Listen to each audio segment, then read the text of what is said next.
Hello friend, welcome back to e learning with Hina ma'am channel. आज का जो session है काफ़ी इंपॉर्टेंट है क्योंकि इससे पहले हम आपको चैप्टर 10 तक करा चुके हैं। आज चैप्टर 11 है और उसके बाद हमने 20 करा दिया था और 20 के जस्ट बाद हमने आपको 50 में आपको भी याद होगा। तो यहाँ पे 53 और 52 चैप्टर कंप्लीट, 53 और 54 चैप्टर कंप्लीट हो चुका है। टोटल चैप्टर कितने इसमें? तो 54 हैं। अगर पेजेस की बात की जाए तो 800 प्लस हैं।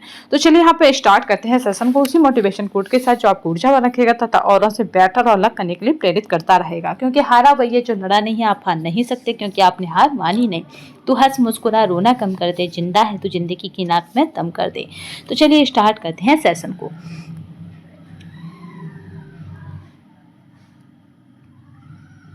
ठीक है, अब आपको आंसर विजुअल नहीं हो रहा होगा, जिनको था कि आंसर दिखाई देता है। अब हम कोशिश करते हैं कि आपको आंसर ना दिखे।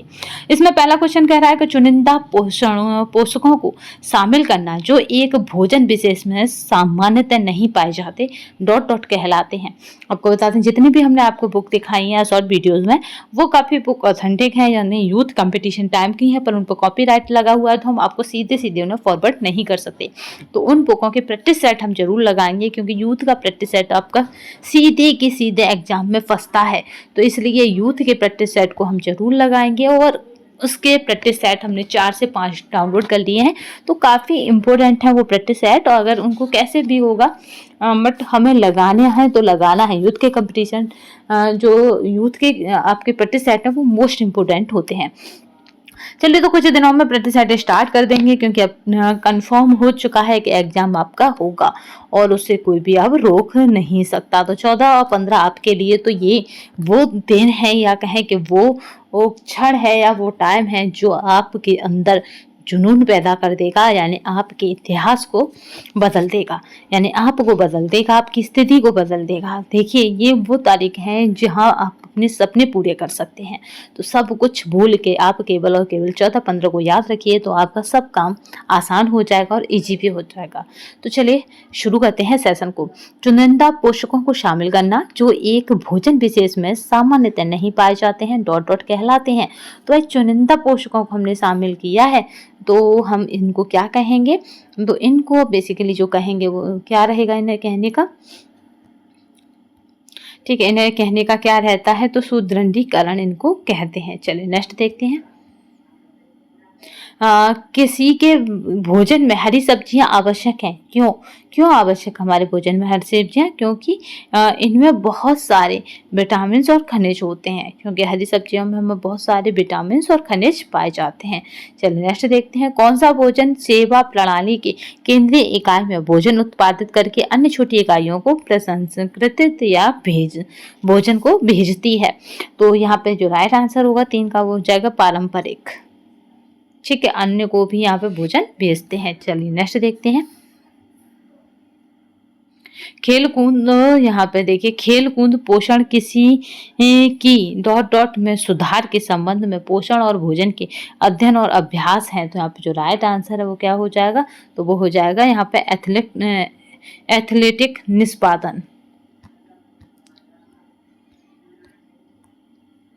यहाँ पे देखते हैं अंतरिक्ष भोजन के संगठन में शामिल है। तो यहाँ पे जो राइट आंसर है, देखिए ये आयोग ने अपने जो मतलब कहते हैं उसमें काउंटिंग से बाहर कर दिया था, क्योंकि इसका राइट आंसर कोई नहीं दे पाए थे, या कहें कि इसके आंसर की में कुछ भी नहीं आया था। तो अंतरिक्ष भोजन के संगठन में शामिल है, तो इनमें से कोई भी आंसर नहीं है। चलिए इसकी व्याख्या देख लेते हैं। कुछ क्वेश्चन ही इस तरह का डिजाइन किया था डी.प्लस.वी ने कि इसको फिर उन्होंने लिस्ट से बाहर कर दिया।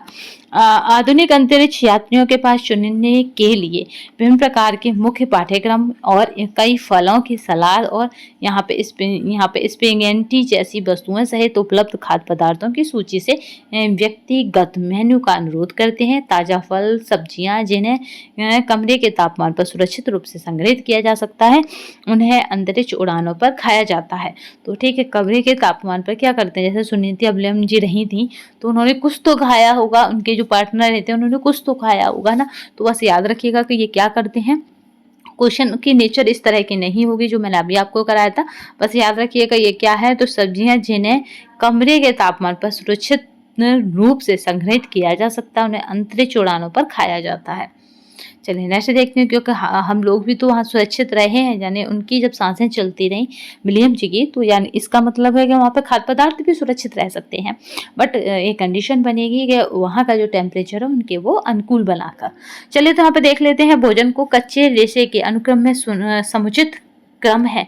तो यहाँ पे समुचित जो क्रम रहेगा वो क्या रहेगा, तो यहाँ पे जो समुचित क्रम रहेगा वो क्या है, तो पहला ये हो जाएगा क्या, भोजन को सुखाना और तो यहाँ पे है तौलना। फिर यहाँ पे देखते हैं 1.25 यहाँ पे जो हो जाएगा इसमें 1.25 NaOH के साथ यहाँ पे पचाना और छानना। देन इसके बाद जो हो जाएगा वो हो जाएगा कच्चे नमूने को तौलना और यहाँ पे चूक करना। ठीक है, नेक्स्ट यहाँ पे देखते हैं, फिर इसके बाद हो जाता है हमारा जो राइट आंसर हो जाएगा वो हो जाएगा यहाँ पे 1.25 H2SO4 के साथ पचाना और छानना। चलिए तो यहाँ पे नेक्स्ट यहाँ पे जो राइट आंसर हो जाएगा वो हो जाएगा यहाँ पे डी।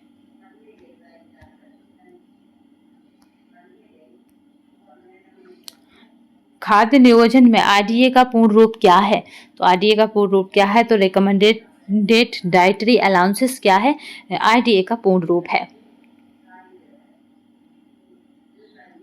एक वयस्क के मिश्रित आहार में प्रोटीन की आहारीय आवश्यकता होती है, तो यहाँ पे जो राइट आंसर है वो है 1 ग्राम प्रति किलो शारीरिक भार के।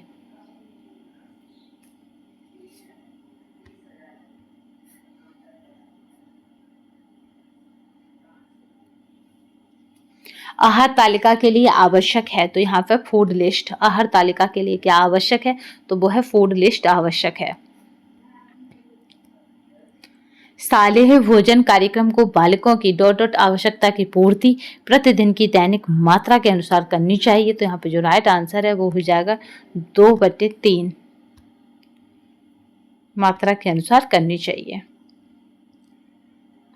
आयु समूह और खपत इकाई, ठीक है, यहाँ पे मैचिंग करनी है कि क्या आयु समूह में क्या खपत इकाई होनी चाहिए, तो किशोर जिनकी आयु क्या है 12 से 21 के बीच, तो वो क्या करेंगे यहाँ पे, तो यहाँ पे जो रहेगा 12 से 21 के बीच, तो वो हो जाएगा 1.0। अगर वयस्क महिला साधारण श्रमकर्ता की बात की जाएगी, वयस्क महिला साधारण क्या है श्रमकर्ता, तो उनकी अगर बात की जाएगी तो वो हो जाएगा 0.8। वहीं पर वयस्क महिला भारी श्रमकर्ता यानी हैवी वर्कर होगी तो वो हो जाएगी 1.2। तो यहीं पे अगर बात की जाए 7 से 9 वर्ष के बच्चे के लिए, जब आपको जल्दी ही हमारे आरडी चार्ट से क्वेश्चन कराएंगे तो यहाँ पे हो जाएगा 0.7। चलिए नेक्स्ट को देखते हैं, कुछ इस तरह से हैं, तो आप स्क्रीनशॉट ले सकते हैं। इस तरह के क्वेश्चन आपके यूजीसी नेट में आने के चांसेस बहुत रहते हैं। चलिए 6 से 11 वर्ष के स्कूलों के बच्चों के लिए मध्याह्न भोजन यानी मिड डे मील कार्यक्रम को निम्नलिखित में शामिल है, तो क्या शामिल है मिड डे मील कार्यक्रम में, तो यहाँ पे जो राइट आंसर हो जाएगा उसे देख लेते हैं। तो यहाँ पे जो राइट आंसर होगा वो क्या हो जाएगा, तो याद रखिएगा पहला क्या हो जाएगा, तो 450 किलो कैलोरी और 8 से 12 ग्राम प्रोटीन प्रतिदिन देना। 450 की कैलोरी और तथा 8 से 12 ग्राम प्रोटीन प्रतिदिन देना। उसके बाद क्या हो जाएगा, गर्म पका हुआ भोजन देना। फिर उसके बाद क्या हो जाएगा, तो यह स्कूल में उपस्थिति को बढ़ाना, ये भी इसी में शामिल है। बट इसको याद रखिएगा कि कितनी कैलोरी की डिमांड करता है या कितनी कैलोरी की, तो वो है 450 किलो कैलोरी और 8 से 12 ग्राम प्रोटीन।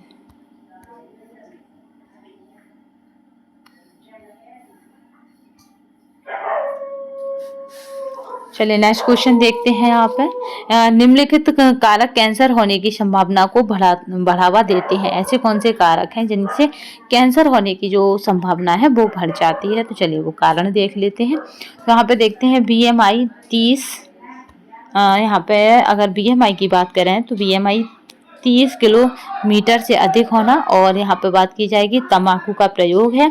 देन उसके बाद आहार में रेशे की मात्रा कम होना, आहार में रेशे की मात्रा कम होना और संबंधित मीट का अधिक मात्रा में सेवन, ठीक है। अधिक मात्रा में अगर आप सेवन करते हैं किसका, मीट का सेवन, ठीक है, तो भी ये गलत हो जाता है, कैंसर होने की संभावना को बढ़ा देते हैं। ये सभी क्या करते हैं, कैंसर होने की संभावना को बढ़ा देते हैं। आप खाने में रेशे कम खाएं, संबंधित मीट का अधिक मात्रा में सेवन करें और तंबाकू का प्रयोग करें और BMI 30 किलो और यहाँ पे मीटर से अधिक होना, ठीक है। चलिए नेक्स्ट देखते हैं। कुछ इस तरह से है ये। चलिए नेक्स्ट क्वेश्चन देखते हैं। समुदाय के लिए पोषण संबंधी कार्यक्रम की योजना में सम्मिलित चरणों को सही क्रम में व्यवस्थित कीजिए। तो यहाँ पे जो पोषण संबंधी कार्यक्रम है उनकी योजनाओं में सही जो क्रम होंगे उनको चलो सम्मिलित कर लेते हैं कि कौन कौन से होंगे। तो भाई पहले तो हम समस्या की पहचान करेंगे, तब फिर हम क्या करेंगे कि समुदाय की जो आवश्यकता है उनका आकलन करेंगे, क्योंकि हमें पहले समस्या ढूंढनी होती है, फिर हमारी क्या आवश्यकताएं हैं, फिर लक्ष्य और उद्देश्य निर्धारण करना, लक्ष्य और उद्देश्य क्या करना है, निर्धारित करना, फिर हस्तक्षेप विधि का चयन करना, हस्तक्षेप विधि का चयन करना, उसके बाद प्रोग्राम को यहाँ पे कार्यान्वित करना, प्रोग्राम को कार्यान्वित करना, फिर इसके बाद जो आ जाएगा वो है निगरानी और मूल्यांकन, निगरानी और मूल्यांकन। तो चलिए यहाँ पे देख लेते हैं इसका जो आंसर क्या रहेगा, इसकी जो कूट रहेगी वो रहेगी डी।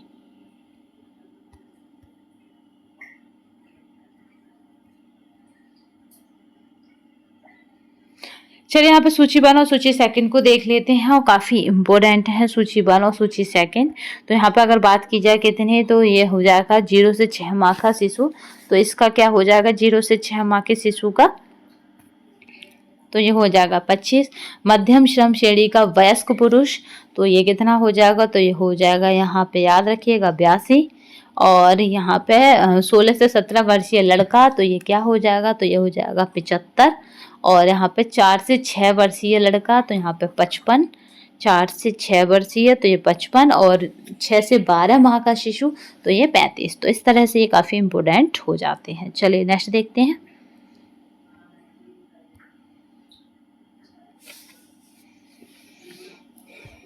अगर बात की जाए सूची 1 और सूची 2 को मिलाना, MIFO, ये क्या करता है MIFO, तो ये भंडार है। देन इसके बाद NOC की बात की जाएगी, तो ये क्या है, ये सेवा है। NOC क्या है, तो ये NOC सेवा है। MUF की बात की जाएगी, तो ये क्या है, लेखा प्रणाली है। ये क्या है, तो लेखा प्रणाली है। QWL की बात की जाएगी, तो ये कार्मिक है। यहाँ पे देखिए कार्मिक है QWL। और उसके बाद CCP की बात की जाएगी, तो ये खास सुरक्षा है। और खास सुरक्षा के बाद SOP की बात कीजिए, तो ये उत्पादन है। तो चलिए यहाँ पे इस तरह से आपको मैचिंग मिलानी। चलिए नेक्स्ट देखते हैं।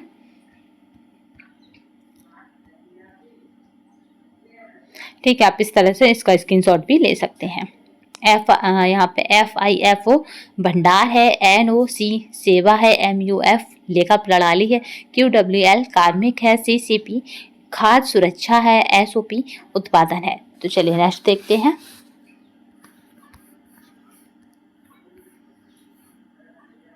पाँच वर्ष की लड़की की अगर बात की जाएगी, तो ये कितना हो जाएगा यहाँ पे, तो आपका यहाँ पर राइट आंसर आ जाएगा 20.1।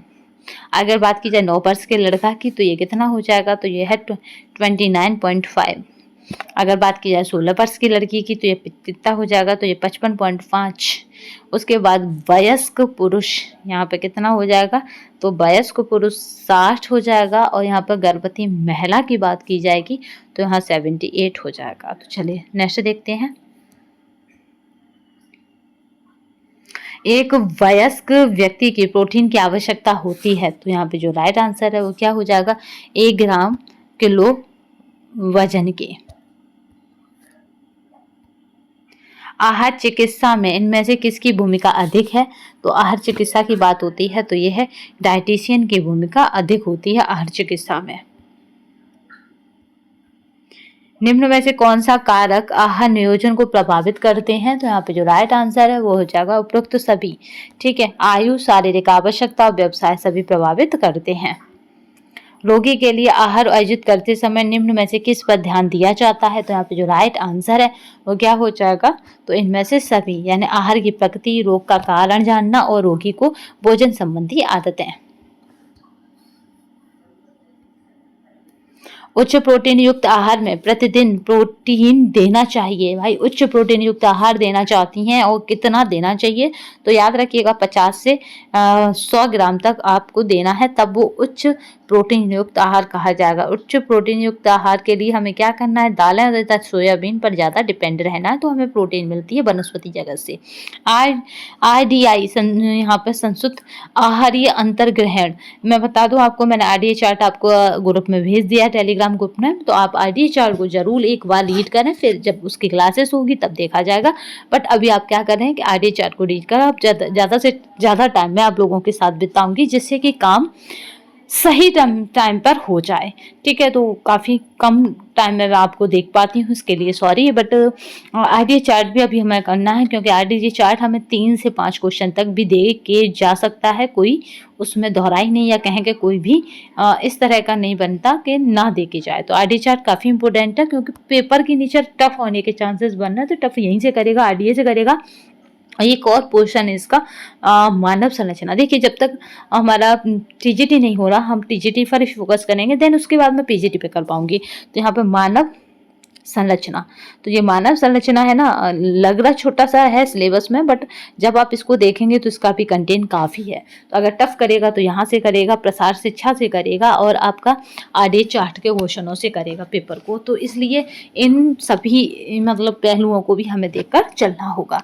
तो चलिए यहाँ पे देख लेते हैं RDI यानी संस्कृत आहारीय अंतर्ग्रहण किससे प्रभावित होता है। तो भाई पारिवारिक आय से, ठीक है ना, क्योंकि हर चीज़ हमारी पारिवारिक आय से प्रभावित हो जाती है, कहें क्या, हमारी आय से प्रभावित हो जाती है। आहार नियोजन महत्वपूर्ण है, तो आप बताएंगे किसके लिए महत्वपूर्ण है आहार नियोजन। तो यहाँ पे आहार की पोषणात्मक पर्याप्तता के लिए महत्वपूर्ण है, क्योंकि हर चीज किससे प्रभावित होती है, पारिवारिक आकार से। और यहाँ पे पारिवारिक जो आय है वो भी आपके RDI चार्ट को प्रभावित कर सकती है, बट पारिवारिक आकार भी RDI चार्ट को प्रभावित कर सकता है। ठीक है, आकार है यहाँ पे, तो हम इसको भी लेकर चलेंगे, क्योंकि कभी कभी ये भी हमारे मतलब रसोई में क्या बनेगा इस पे भी निर्भर कर जाता है आकार। ठीक है, आहार नियोजन में महत्वपूर्ण है आहार की पोषणात्मक पर्याप्तता के लिए। चलिए नेक्स्ट देखते हैं।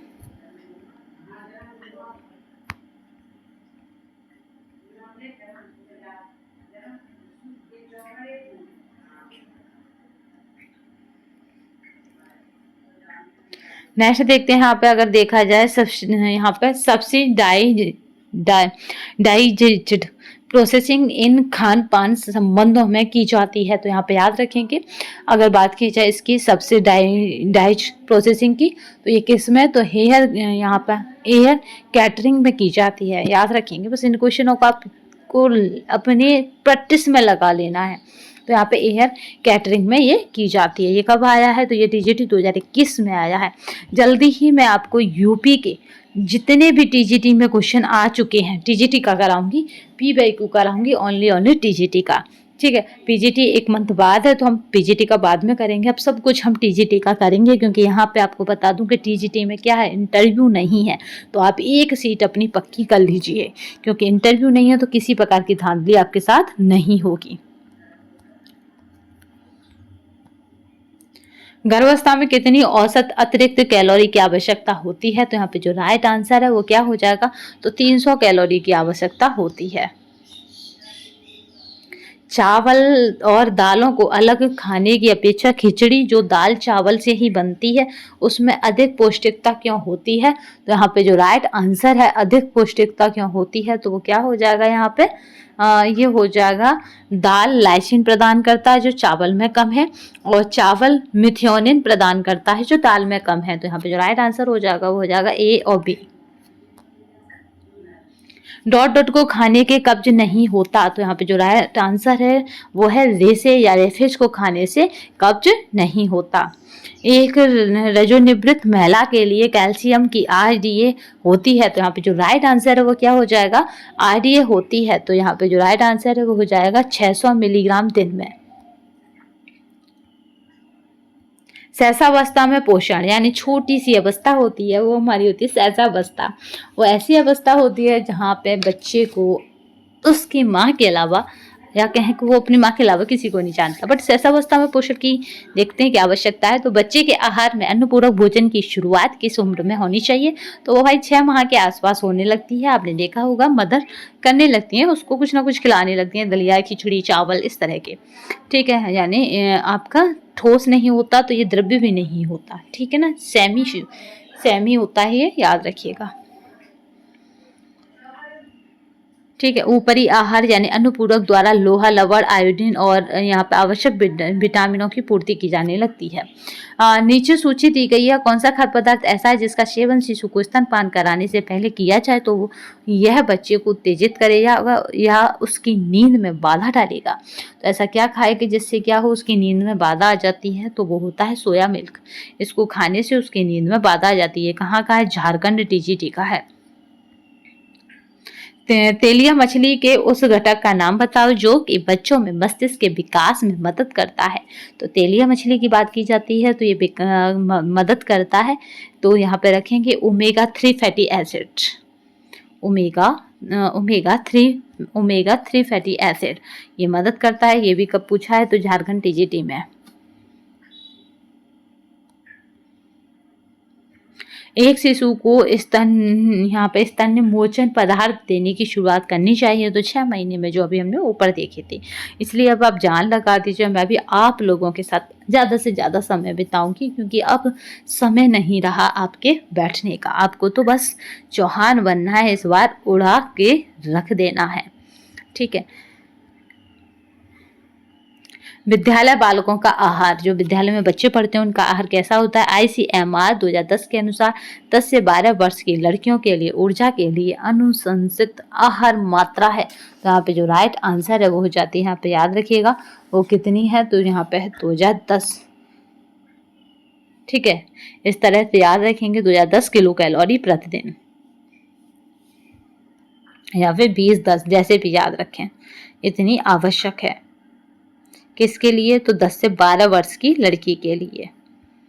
अब बात करते हैं 1 से 3 वर्ष तथा 4 से 6 वर्ष के बालक के लिए ICMR द्वारा कितनी कैलोरी दैनिक निर्धारित की गई है? तो यहाँ पे कितनी कैलोरी दैनिक निर्धारित की गई है? तो ये हो जाता है यहाँ पे क्रम से, यहाँ पे याद रखिएगा क्रम से कितना, तो यहाँ पे याद रखेंगे 1200 से 1500 कैलोरी।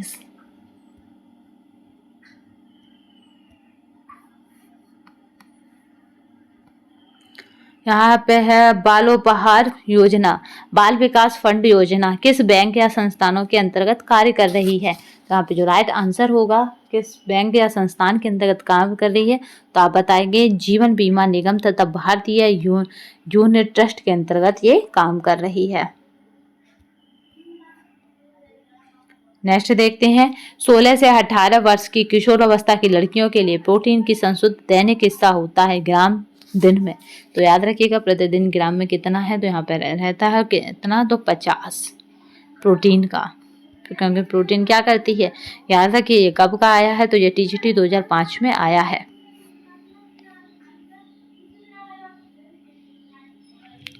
गर्भस्थ धात्री माता के लिए आहार, एक साधारण महिला की अपेक्षा एक गर्भवती महिला को प्रोटीन, लोहा और फॉलिक एसिड की कितनी अतिरिक्त मात्रा की आवश्यकता होती है? तो निम्नलिखित यहाँ पे जो राइट आंसर आएगा वो क्या आएगा? याद रखेंगे तो यहाँ पे कितनी मात्रा की आवश्यकता होती है? तो वो हमारा 15 ग्राम, 8 ग्राम और 300 ग्राम। 15 ग्राम प्रोटीन, 8 ग्राम लोहा और 300 ग्राम फॉलिक एसिड।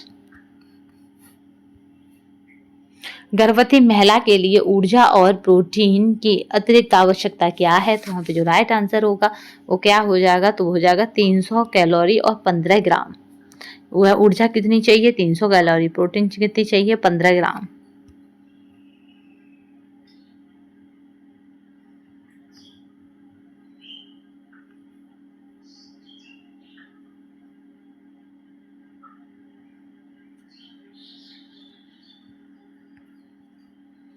नेक्स्ट क्वेश्चन देखते हैं।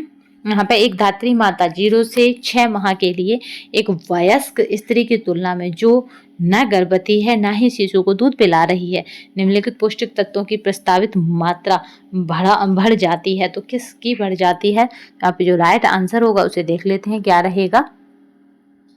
तो भाई पहले किसकी बढ़ जाएगी? कैल्शियम की बढ़ेगी। देन कैल्शियम के बाद क्या होगा यहाँ पे? यहाँ पे विटामिन ए की बढ़ेगी। फिर यहाँ पे क्या बढ़ेगा? चलिए कैल्शियम की बढ़ेगी, फिर विटामिन ए की बढ़ेगी और देन उसके बाद जो रहेगी यहाँ पे प्रोटीन की बढ़ेगी। प्रोटीन के बाद विटामिन सी की मात्रा बढ़ेगी। ठीक है, क्योंकि ये स्त्री कैसी है? धात्री माता है 0 से 6 माह के लिए। जी ये है धात्री माता यानी 0 से 6 माह के लिए एक वयस्क स्त्री की तुलना में जो ना गर्भवती है ना ही शिशु को दूध पिला रही है। निम्नलिखित पोषक तत्वों की प्रस्तावित मात्रा, तो कैल्शियम हो जाएगा, विटामिन ए, विटामिन सी हो जाएगा, यहाँ पे याद रखेंगे, और यहाँ पे प्रोटीन हो जाएगा।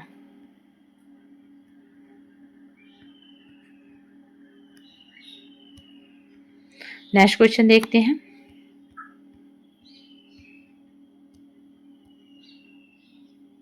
गर्भावस्था के दौरान कुल प्रोटीन बनती है, तो यहाँ पर कुल प्रोटीन तो ये कितनी होती है? तो 900 ग्राम बनती है।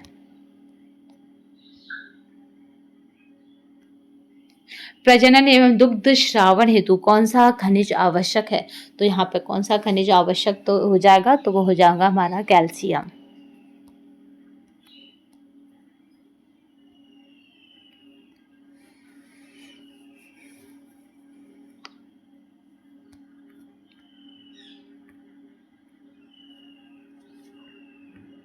ठीक है, याद रखेंगे यहाँ पे ये पूरी प्रोसेस दी गई है। प्रजनन एवं दुग्ध श्रावण हेतु कैल्शियम खनिज आवश्यक है।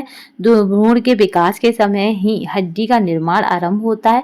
कैल्शियम प्रोटीन, कोलेजन व कार्बोज के यहाँ पे साथ मिलकर यहाँ पे याद रखिएगा कैल्सिफिकेशन प्रक्रिया से हड्डी को ठोस व मजबूत प्रदान करता है। इसी प्रक्रिया में फास्फोरस के साथ मिलकर कैल्शियम फास्फेट तथा हाइड्रोक्सी एपिटाइटेट बनाता है। ये किसके साथ? तो याद रखेंगे फास्फोरस, कैल्शियम तथा फास्फेट, कैल्शियम फास्फेट तथा यहाँ पे है हाइड्रोक्सी एपिटाइटेट के साथ मिलकर क्या करता है? ये प्रक्रिया बनाता है।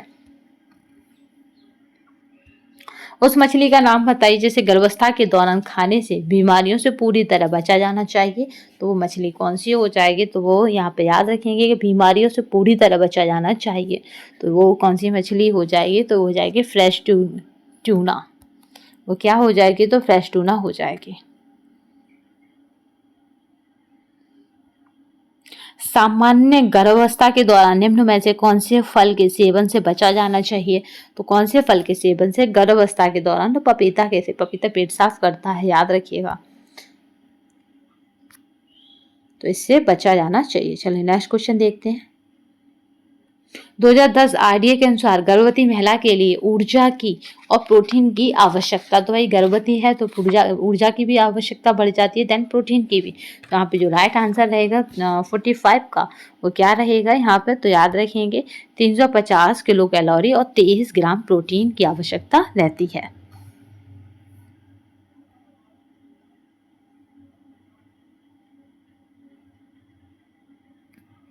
धात्री महिला के लोहे तत्व की आहारीय प्रस्तावित मात्रा, तो यहाँ पे याद रखेंगे मात्रा पूछा जा रहा है, तो वो कितनी हो जाएगी? 25 मिलीग्राम प्रतिदिन। गर्भावस्था के दौरान वांछित ये ICMR है, तो यहाँ पे जो राइट आंसर है उसकी अगर बात की जाएगी तो यहाँ पे देखिए यहाँ पे जो है ये प्रश्न दौड़ से हटा दिया गया था। ये कब का है? तो PGT 2019 का है। ठीक है, तो यहाँ पे ICMR है, तो याद रखेंगे कि इसमें कौन सी है, तो आप बताएंगे क्योंकि आयोग ने इन सभी ऑप्शनों को गलत बताया है। चलिए नेक्स्ट देखते हैं। गर्भावस्था में महिलाओं द्वारा अपने आहार में आयोडीन की पर्याप्त मात्रा न लेने से प्राय शिशुओं में कौन सा रोग हो जाता है? तो याद रखेंगे ये कौन सा रोग हो जाता है? तो यहाँ पे क्रेटिनिज्म रोग हो जाता है। इस वाले क्वेश्चन को हम कब देखेंगे? तो आरडीए चार्ट के साथ देख लेंगे। ठीक है, मैं इसे अभी नोट डाउन कर लेती हूँ। आरडीए चार्ट के साथ गर्भावस्था के दौरान वांछित ICMR, तो ये है कितना? तो यहाँ पे हम सीधे वो पढ़ेंगे, ऑप्शन से हमें कोई मतलब नहीं होगा।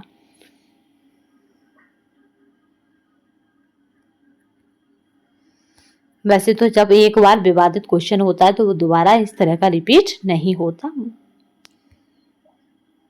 गर्भावस्था में लोहे तत्व की कमी से बढ़ जाता है, तो यहाँ पे याद रखेंगे क्या बढ़ जाता है, तो यहाँ पे जो है वो है मातृ यहाँ पे मातृ मृत्यु दर और यहाँ पे शिशु का जन्म भार कम होना, ये दोनों ही बढ़ जाते हैं।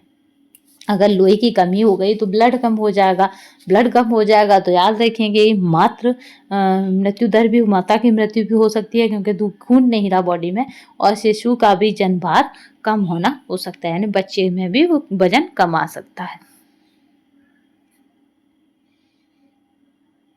चलिए नेक्स्ट क्वेश्चन देखते हैं। किस अवस्था में अत्यधिक प्रोटीन की आवश्यकता होती है, तो वो अवस्था कौन सी है, तो वह है गर्भावस्था एवं धात्री अवस्था में।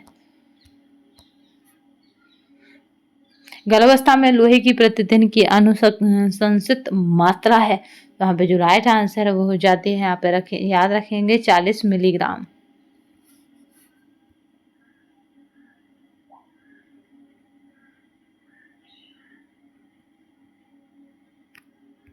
चलिए नेक्स्ट क्वेश्चन देखते हैं। ये कंप्लीट हो गया। गर्भावस्था में लोहे की प्रतिदिन की अनुशंसित मात्रा यानी कितनी उसे लेनी चाहिए, तो यहाँ पे जो राइट आंसर है उसका क्या रहेगा, यहाँ पे याद रखेंगे 40 मिलीग्राम लेनी चाहिए। ये कब का है, तो ये टीजीटी 2009 का है। गर्भावस्था में कम क्रियाशील स्त्री को कितनी कैलोरीज की आवश्यकता होती है, कम क्रियाशील यानी वो मॉडरेट है और हैवी वर्कर नहीं है, तो याद रखिएगा 2200 किलो कैलोरीज की आवश्यकता होती है। गर्भावस्था के दौरान गर्भवती स्त्री के लिए आवश्यक है, तो यहाँ पे जो राइट आंसर है वो क्या हो जाएगा, याद रखेंगे क्या आवश्यक है, तो वो है दूध व प्रोटीन युक्त भरपूर भोजन।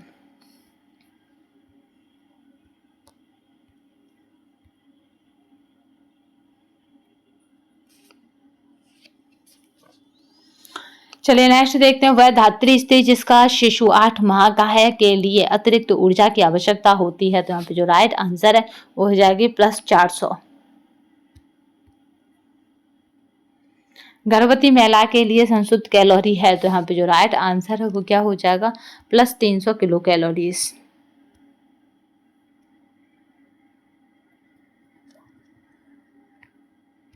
चलिए नेक्स्ट क्वेश्चन देखते हैं। देखिए बैठकर कार्य करने वाली स्त्री के लिए कितनी है, 2100 कैलोरी, और वहीं पे पुरुष की बात करी जाए तो 2500 कैलोरी। अगर यहीं पे बात करते हैं किसकी, साधारण कार्य करने वाली की, तो 2500 कैलोरी, पुरुष की 300 कैलोरी। ठीक है, यहीं पे बात करते हैं कठिन परिश्रम करने वाली की, तो यहाँ 300 है, यहाँ 3600 है। ठीक है, तो इस तरह से याद रखिएगा कि अंतर आता है किसमें, ऊर्जा की मांग में।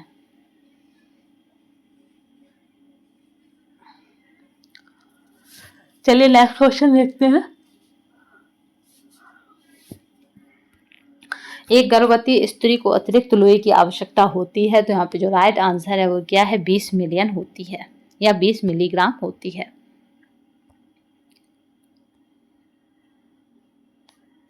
गर्भावस्था में प्रोटीन की मांग बढ़ जाती है क्योंकि, तो यहाँ पे जो राइट आंसर है वो क्या हो जाएगा, गर्भस्थ शिशु के विकास के लिए।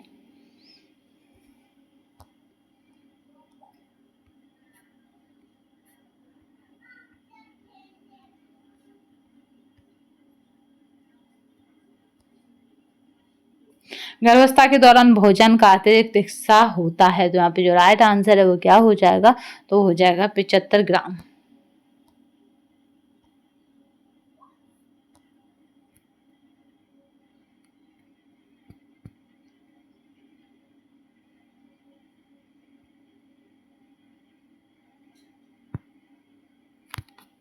चलिए नेक्स्ट क्वेश्चन देखते हैं। गर्भावस्था के दौरान भोजन का अतिरिक्त हिस्सा होता है, तो यहाँ पे जो राइट आंसर है वो है यहाँ पे 75 ग्राम। यहाँ पे देखते हैं एक गर्भवती स्त्री को निम्न में से कितनी कैलोरी ऊर्जा की आवश्यकता होती है, तो यहाँ पे जो राइट आंसर है वो है 2300 किलो कैलोरी ऊर्जा की आवश्यकता होती है। गर्भवती महिला के लिए लोहे तत्व की प्रस्तावित आहार्य मात्रा यानी ICMR 2010 है। अभी हमने उसका देखा था, ध्यान से हम ICMR को भी देखेंगे, याद रखिएगा काफी क्वेश्चन आ रहे हैं वहां से। तो ICMR की अगर बात की जाएगी तो ये क्या है, तो ये 3500 मिलीग्राम पर डे है, लोहा तत्व। चलिए नेक्स्ट देखते हैं। अगर यहीं पर लोहे तत्व की प्रस्तावित मात्रा 4000 ग्राम डे कर दी गई है, याद रखेंगे कब, तो 2020 में। 3500 थी कब, 2010 के में ICMR में। अब कितनी है तो याद रखेंगे 40।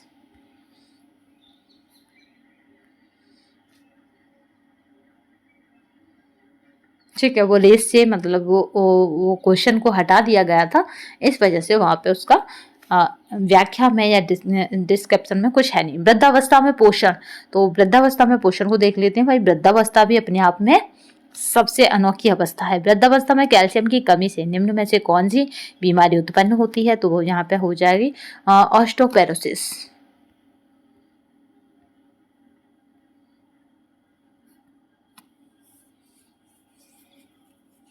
यहाँ पे ऑस्टोमलेशिया, प्रौढ़ावस्था में कैल्शियम की कमी से ऑस्टोमलेशिया नामक रोग हो जाता है। इस रोग से शरीर की अस्थियों से कैल्शियम का विसर्जन अधिक होने लगता है, फलंत अस्थियां कमजोर और दुर्बल हो जाती हैं। प्रौढ़ व्यक्तियों में प्रोटीन की आवश्यकता कितनी होती है, तो यहाँ पे जो राइट आंसर है, अगर उसकी बात की जाएगी तो याद रखेंगे कितनी है, तो 1 ग्राम किलोग्राम शारीरिक भार के। चलिए नेक्स्ट क्वेश्चन देखते हैं। बुढ़ापा, lean body mass, bone mass और टोटल बॉडी कैल्शियम की कमी से संबंधित है। और यहीं पे देखते हैं वयोवृद्ध लोगों के लिए उच्च वसा और अल्प प्रोटीन वाले आहार लेने की सलाह दी जाती है। तो यहाँ पे जो राइट आंसर हो जाएगा उसकी अगर बात की जाएगी तो ये क्या हो जाएगा, ये हो जाएगा यहाँ पे A और R दोनों सही है। वृद्धावस्था में होने वाली सामान्य परेशानी जो आंत से संबंधित है, तो यहाँ पे जो राइट आंसर है वो क्या है, तो वो है कब्ज, जो आंत से संबंधित है। किस उम्र में BMR की दर कम हो जाती है, तो यहाँ पे राइट आंसर है वो हो जाता है वृद्धावस्था में।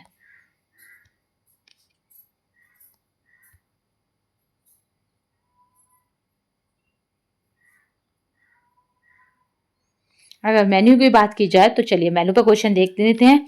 अस्पताल और वृद्धाश्रम जैसे सरकारी संस्थान खाद्य पदार्थ एवं वस्तुएं खरीदने हेतु आमतौर पर निम्न में से किस विधि का प्रयोग करते हैं, तो यहाँ पे जो राइट आंसर है वो क्या हो जाएगा, तो वो हो जाता है यहाँ पे औपचारिक खरीदारी का।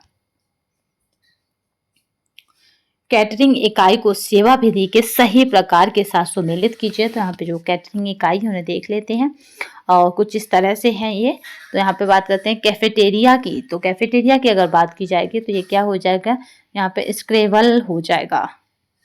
और बात करते हैं अस्पताल की, तो यह अस्पताल क्या हो जाएगा, केंद्रीकृत हो जाएगा। यहीं पे बात करते हैं रेलवे की, तो यहाँ पे प्लेटेड सर्विसेज हो जाता है। और यहीं पे बात करते हैं कॉन्फ्रेंस हॉल की, तो ये क्या हो जाता है, तो बुफे हो जाता है। चलिए नेक्स्ट देखते हैं।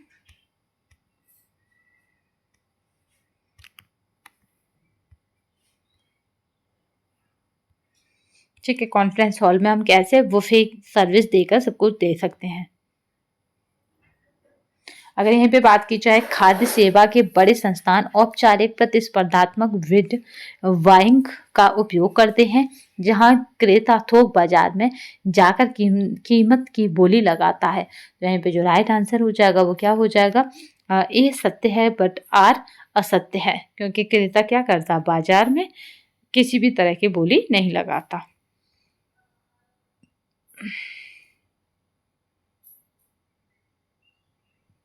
चलिए नेक्स्ट देखते हैं।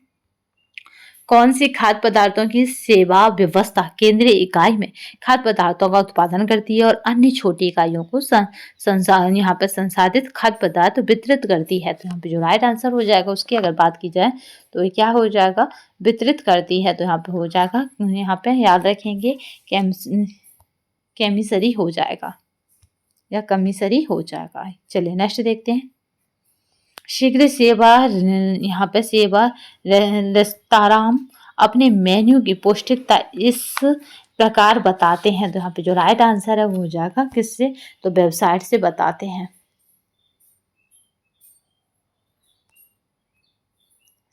रेस्तरां यानी यहाँ पे याद रखिए रेस्टोरेंट से है, यहाँ पे मतलब इसका अपने मेन्यू की पौष्टिकता किस प्रकार बताते हैं, तो वो कहते हैं हमारी वेबसाइट पर आप विजिट करके हमारे मेन्यू को देख सकते हैं। सूची देखिए, सूची 1 और सूची 2 और इन्हें हमें मिलाना है।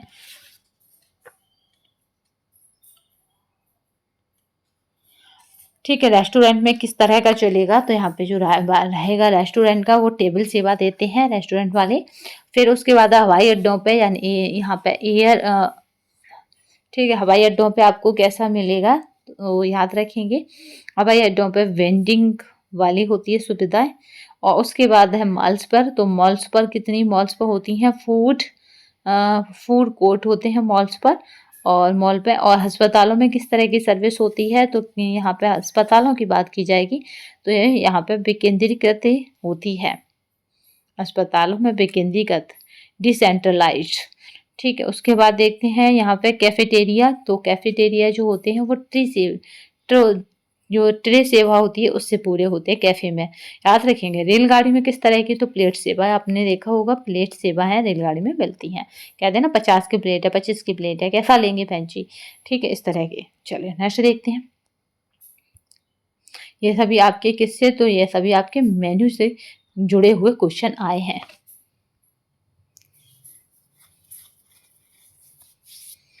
ठीक है, अगर यहाँ पे रेस्टोरेंट की बात करें तो वहाँ पे टेबल मेनू काम करता है या टेबल सेवा। हवाई अड्डे में यहाँ पे है वेंडिंग।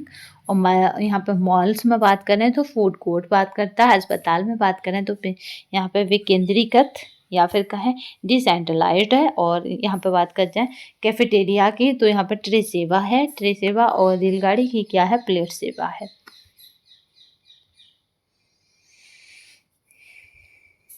यहाँ पे बात करते हैं किसकी, तो देखिए चक्रीय मेनू एक चयनित मेनू होता है, इसे निर्धारित अंतराल पर घुमाया जाता है। चक्रीय मेनू की विशेषता बता रहा, तो याद रखेंगे ये क्या है, तो चक्रीय मेनू एक चयनित मेनू होता है, ऐसा नहीं है। ठीक है, तो यहाँ पे ए क्या है, गलत हो जाएगा। इसे निर्धारित अंतराल पर घुमाया जाता है, जबकि आर सही हो जाता है।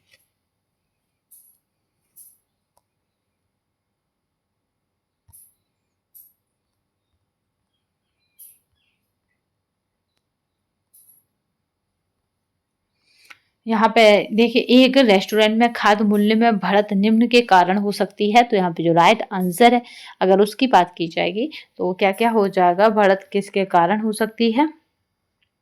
तो पहला क्या है, ये कच्चा माल बिना मौसम के खरीदना। ठीक है, कच्चा माल बिना मौसम के खरीदना। दूसरा है निर्देश सुनिश्चित न होना। और देन इसके बाद क्या है, तो संग्रह करने के ताप को संप्रेषित ना रखना। तो इस तरह से 1, 2 और 5, तो यानी देख लेते हैं यहाँ पे राइट आंसर क्या हो जाएगा, बी। निम्न में से कौन सी समय संबंध यहाँ पे पीएलए पद्धतियां हैं, तो पीएलए पद्धतियों की अगर बात की जाएगी तो काफी इंपोर्टेंट हो जाती है पीएलए पद्धति। तो पीएलए पद्धतियां हैं, तो यहाँ पे जो राइट आंसर हो जाएगा वो है ऐतिहासिक यहाँ पे ऐतिहासिक ट्रांसैक्ट। और उसके बाद जो हो जाएगी वो क्या है, यहाँ पे फिर ऋतुनिष्ठ आरेख। और उसके बाद जो हो जाएगी वो है प्रवृत्ति विश्लेषण। ये यूजीसी का है, तो इस तरह के आपके पास टर्म आएंगे कि आपको लगेगा कि ये दो मैंने कभी देखे नहीं। तो यहाँ पे ऑप्शन क्या बन जाएगा, तो 1, 4 और 5। ठीक है, तो ऑप्शन क्या बन जाएगा, 1, 4 और 5। चलिए नेक्स्ट देखते हैं। फूड शील्ड का प्रयोग होता है, तो फूड शील्ड का तो ये क्या है, रेस्टोरेंट में होता है। यहाँ पे नेक्स्ट देखते हैं, सूची 1 और सूची 2 है और इन दोनों को हमें आपस में मिलाना है। तो यहाँ पे हवाई सेवा की बात की जाए तो ये क्या हो जाएगी, हवाई सेवा।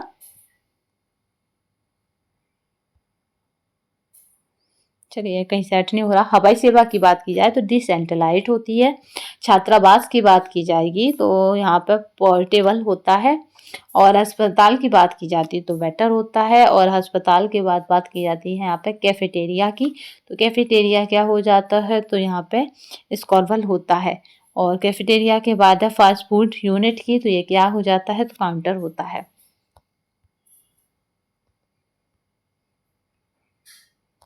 चलिए नेक्स्ट क्वेश्चन देखते हैं। ठीक है, हवाई सेवा यहाँ पे डिसेंट्रलाइज्ड होता है, छात्रावास पोर्टेबल होता है, अस्पताल बेटर होता है, कैफेटेरिया यहाँ पे स्क्रेबल होता है और फास्ट फूड यूनिट काउंटर होता है। अभिकथन यानी मेन्यू को खान पान सेवा इकाई का एक अविष्ट घटक माना जाता है, जो मेन्यू होता है।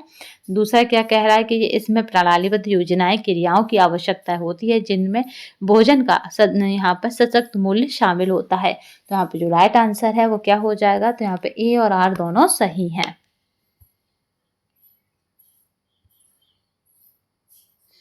यहाँ पे देखते हैं, एक खाद्य सेवा इकाई में खाना पकाने और परोसने की मूल प्रक्रिया है। तो यहाँ पे जो राइट आंसर है वो क्या हो जाएगी, मूल प्रक्रिया वो मेन्यू हो जाएगी।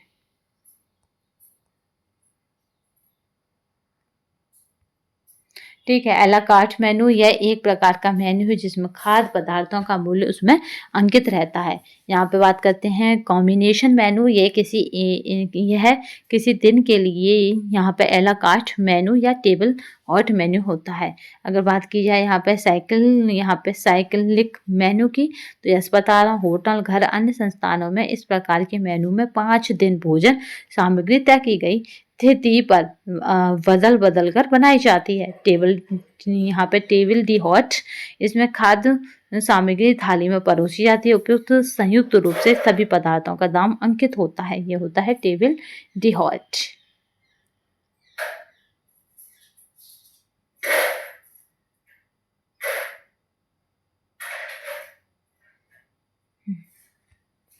ठीक है, तो आप इन मेन्यू को देख सकते हैं एक बार। यहाँ पे बात करते हैं बुफे के लिए मेन्यू किस प्रकार की होनी चाहिए जिसमें मेहमान उसे, तो यहाँ पे राइट आंसर हो जाएगा मेहमान उसे सरलता से खा सकें। ये कब आया है, तो ये यूपी का है। चलिए, यहाँ पे फिर ये यूजीसी नेट का है, तो इसका जो राइट आंसर है उसे देख लेते हैं। यहाँ पे है रसद सेवा एक बड़ी केंद्रीकृत उत्पादन इकाई होती है जिसके साथ अनुषंगी इकाइयां पृथक रूप से स्थित होती हैं, जहां खाद्य सामग्री अंतिम रूप से तैयार किए जाते हैं और परोसे जाते हैं। इसी तरह की प्रणाली में जब हम जमे हुए और ठंडे खाद्य पदार्थों का उपयोग किया जाता है, बड़ी मात्रा में खरीद की जाती है, बड़ी संख्या में कार्यबल और उपकरण लगे होते हैं तथा न्यूनतम परिवहन साधन संलग्न होते हैं। तो यहाँ पे जो राइट आंसर है वो क्या हो जाएगा, तो याद रखेंगे वो ए सही तथा आर यहाँ पे अंशतः सही है।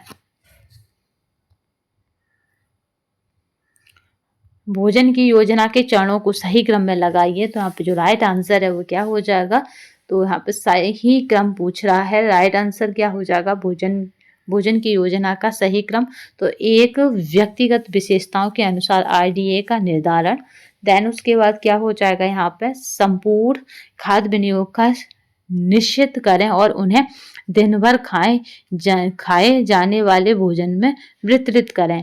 देन उसके बाद क्या हो जाएगा, यहाँ पे फिर क्या हो जाएगा, तो भोज तालिका का निश्चय करें। फिर इसके बाद भोजन में विशिष्ट तत्वों की गणना करें और उसकी आरडीए से तुलना करें।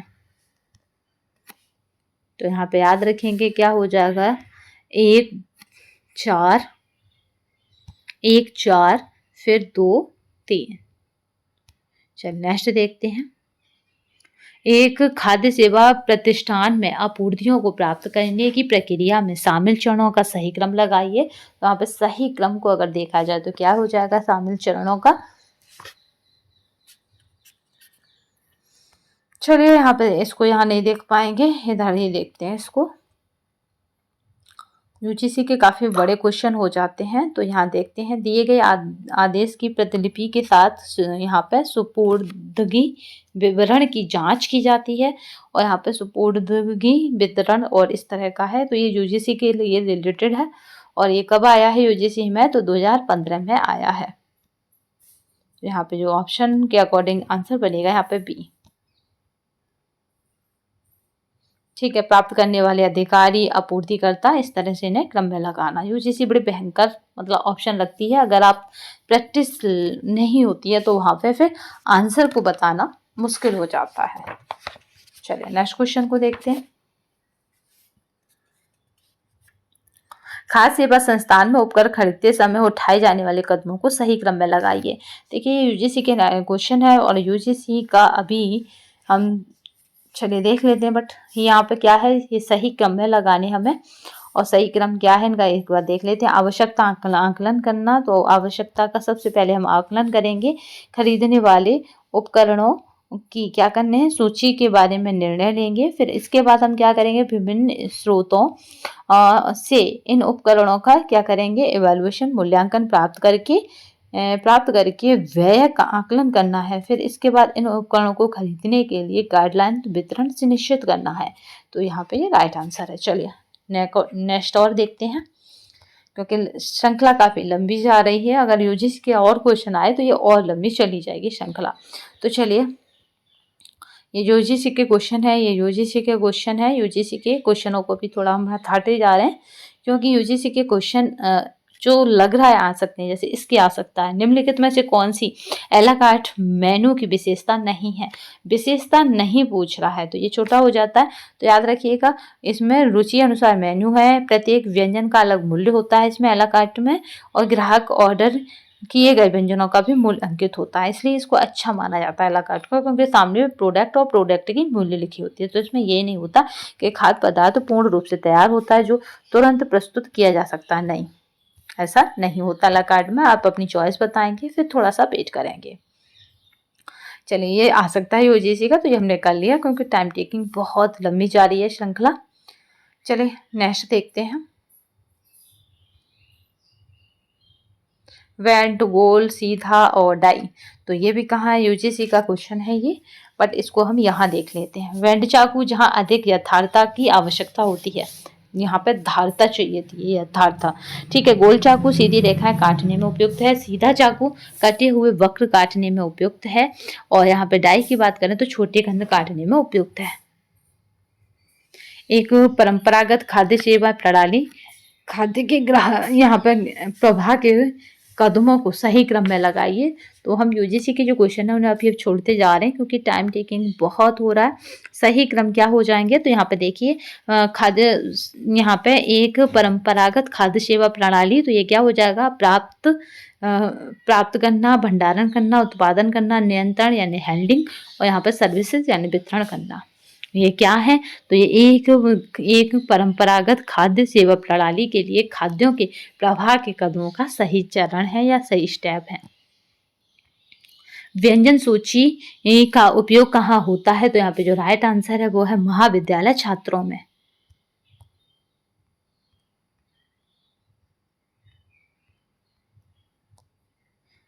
नेक्स्ट देखते हैं, परोसने की वह विधि जहाँ खाने या खाद्य पदार्थ को सजा कर रखा दिया जाता है, मेहमानों को अपने आप उठाना होता है, कहा जाता है। तो यहाँ पे कहते हैं उसको बफे सिस्टम, जिसको आप लोग बफर सिस्टम बोलते हैं, बफे सिस्टम। नेक्स्ट देखते हैं, यहाँ पे खान पान की योजना में मेनू एक महत्वपूर्ण साधन माना जाता है, और यहाँ पे जो है उपभोक्ताओं को आकर्षित करने हेतु मेनू में परोसे जाने वाले खाद्यों की विस्तृत सूची दी जाती है। तो यहाँ पे जो राइट आंसर वो क्या हो जाएगा, तो इसमें ये बात बिल्कुल सही है कि आकर्षित करने के लिए हम विस्तृत सूची उसमें देते हैं। यहाँ पे संग्रहागार माल तालिका निम्न में दर्ज किया जाता है। तो यहाँ पे जो राइट आंसर है वो क्या हो जाएगा, तो हो जाएगा यहाँ पे लेंजर में दर्ज किया जाता है।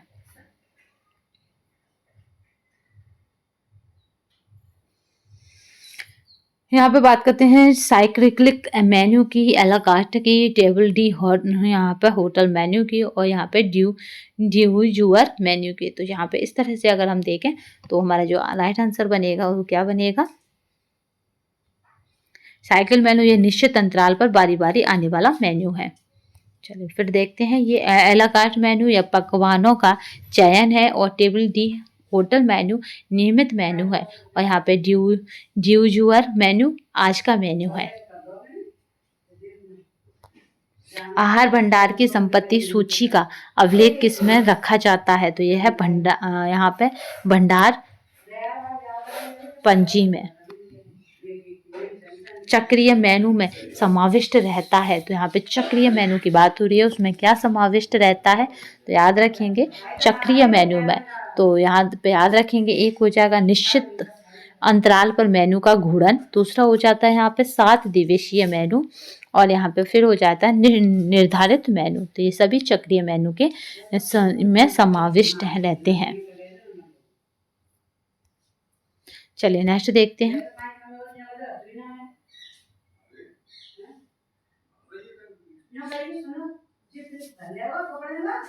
खाद्य पदार्थों के स्टोर का माल सूची का रिकॉर्ड किस में रखा जाता है? तो यहाँ पे जो राइट आंसर है वो है स्टॉक रजिस्टर में।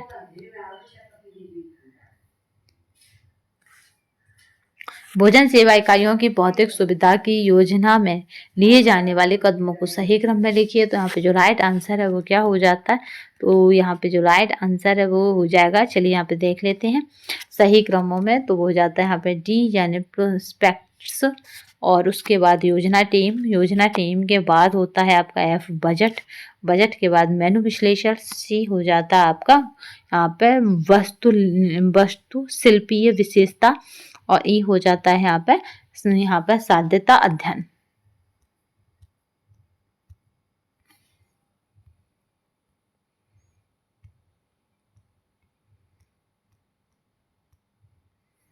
चलिए नेक्स्ट क्वेश्चन देखते हैं।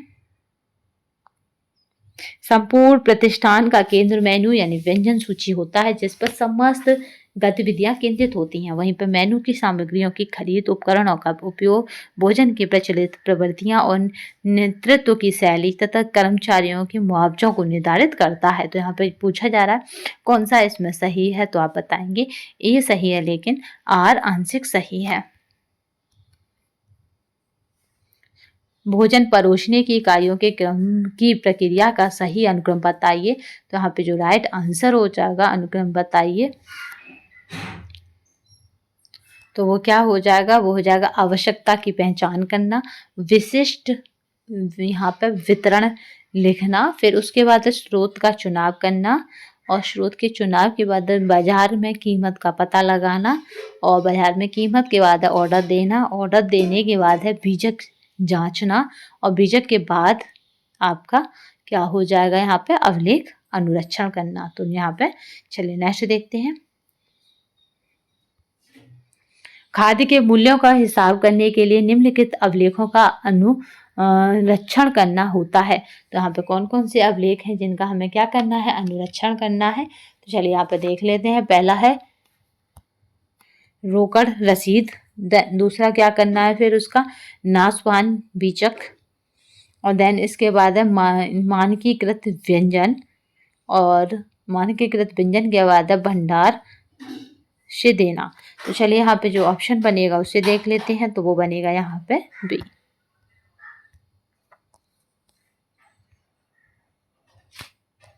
चलिए नेक्स्ट क्वेश्चन देखते हैं।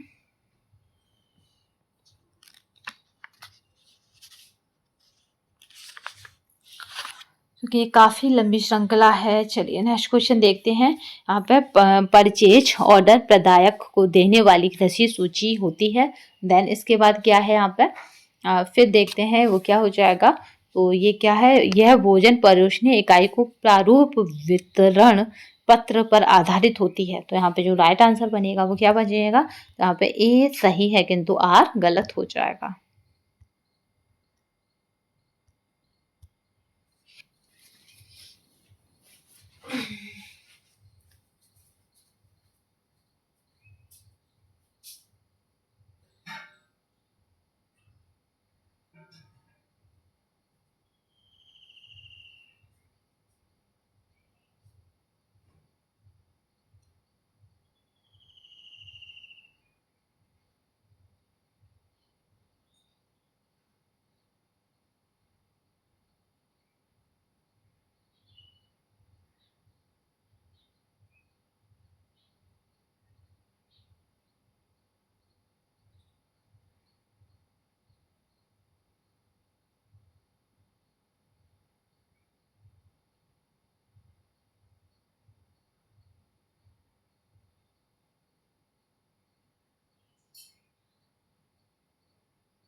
ये अम्मी बनाई कपड़ा ना चावल सुखाने चावल दिखाऊंगा फिर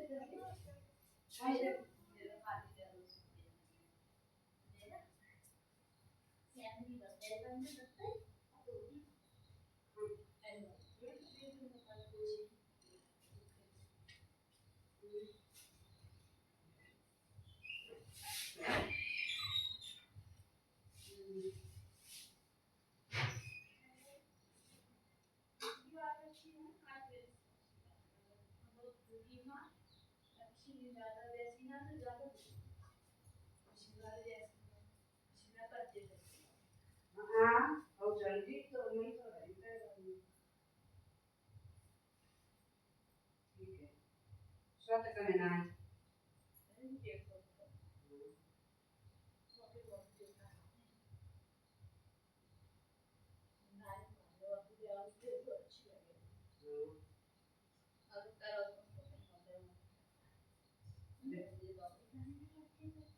कम लेके आए बिना जिम पूजा करते वो बता रही थी ऊपर देवी जी के लगे वो बताया लगे चावल और सूजी लगी जो है 9 से 7 रुपया तो मैंने दान पे कीजिए पैसा अभी भीतर लगे 9 से 7 रुपया निकले दान पे की रात जब पैसा हाँ पर जान सब एक की यहाँ चले तो दया वाला हाँ जा का 250 रुपया करेंगे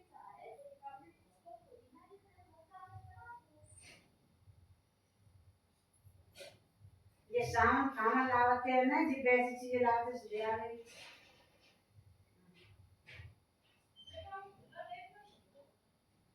एक मेरा वे चावल दे ना सूझ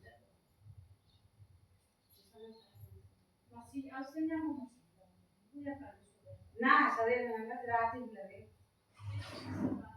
सवेरे पानी लेकर जाए हमेशा रात में लग गया तो जाए और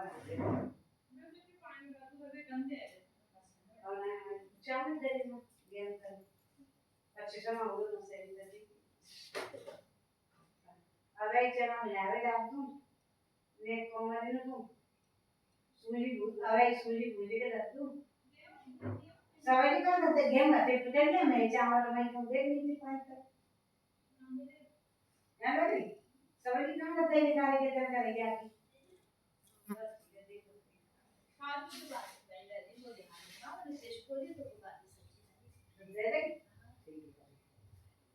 ठीक है ये रोटी खाई जल्दी जल्दी ठीक है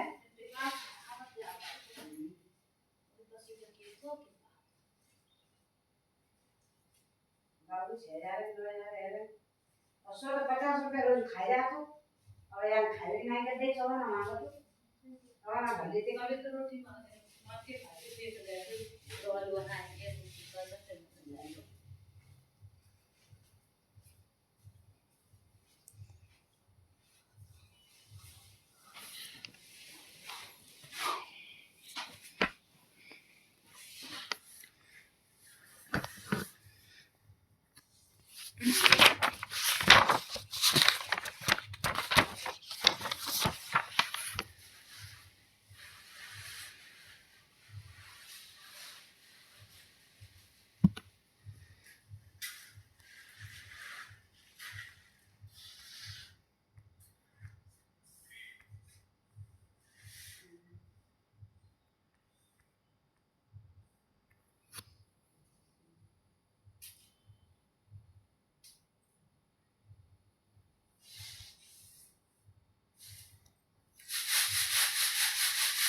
चलिए नेक्स्ट देखते हैं।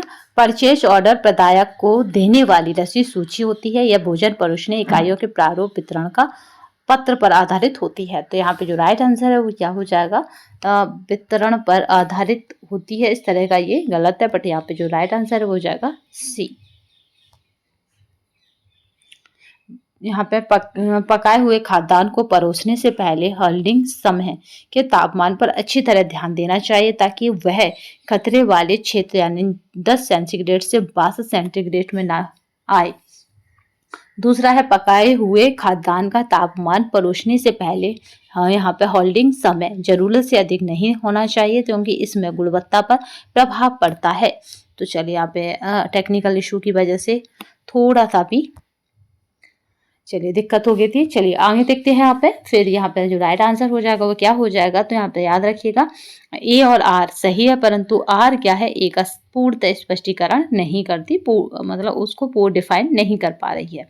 चलिए नेक्स्ट देखते हैं। खाद्य सेवा के संस्थानों में औपचारिक विनिर्देश का सही अनुक्रम दीजिए। तो ये भी क्या हो जाता है, तो सबसे पहले हम जरूरत को पहचानेंगे, देन उसके बाद विनिर्देश लिखेंगे उसके बाद परचेज ऑर्डर बनाएंगे। फिर परचेज ऑर्डर के बाद हम क्या करेंगे, विट के लिए आग्रह और विंड की जांच करेंगे और उसके बाद हम क्या करेंगे, कॉन्ट्रैक्ट प्रदान करेंगे। ठीक है, तो चलिए नेक्स्ट देखते हैं।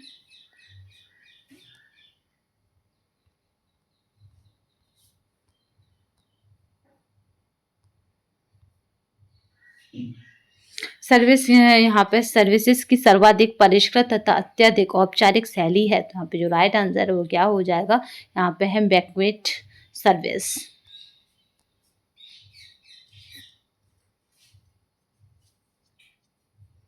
ठीक है, खाद्य सेवा संस्थानों में यहाँ पे अनश्वर खाद्य पदार्थों को खरीदने में शामिल चरणों का सही अनुक्रम लगाइए। यहाँ पे जो राइट आंसर है वो क्या हो जाएगा, तो चलिए देख लेते हैं। पहला क्या हो जाएगा, तो ये हो जाएगा विनिर्देश लिखें, फिर इसके बाद परचेज ऑर्डर बनाएं, फिर इसके बाद विंड के लिए आग्रह करें, फिर इसके बाद हो जाएगा कॉन्ट्रैक्ट प्रदान करें। तो यहाँ पे जो ऑप्शन बनेंगे वो बनेंगे बी।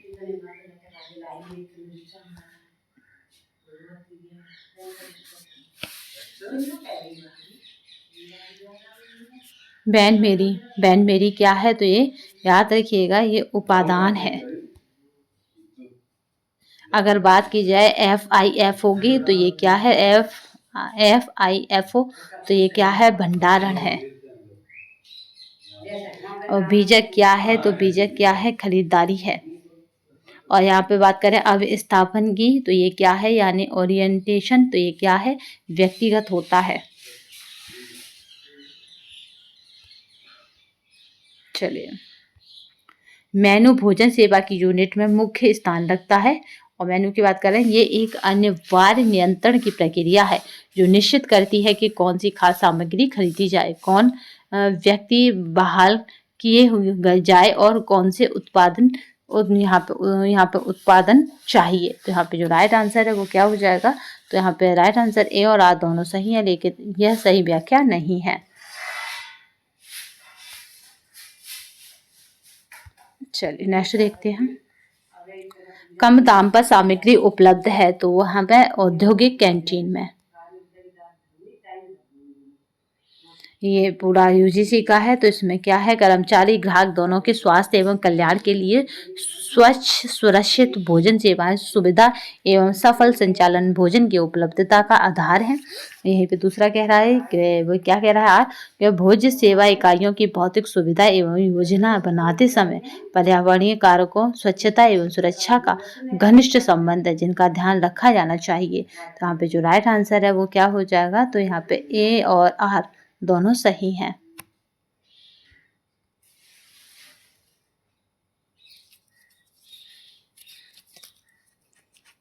ठीक है। अगर बात की जाए वेटर सर्विस की, तो ये वेटर सर्विस हमें कम मिलेगी, तो हवाई जहाज़ों में सर्विस जो दी जाती है वो होती है।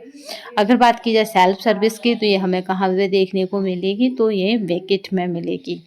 अगर बात की जाए वेंडिंग की, तो ये कहाँ पे मिलेगी हमें, तो ये कैफेटेरिया में मिलेगी, कैफेटेरिया में। अगर बात की जाए कॉन्ट्रैक्ट कैटरिंग की, तो ये कहाँ पे मिलेगी, तो याद रखिएगा ये रेल में कैटरिंग में।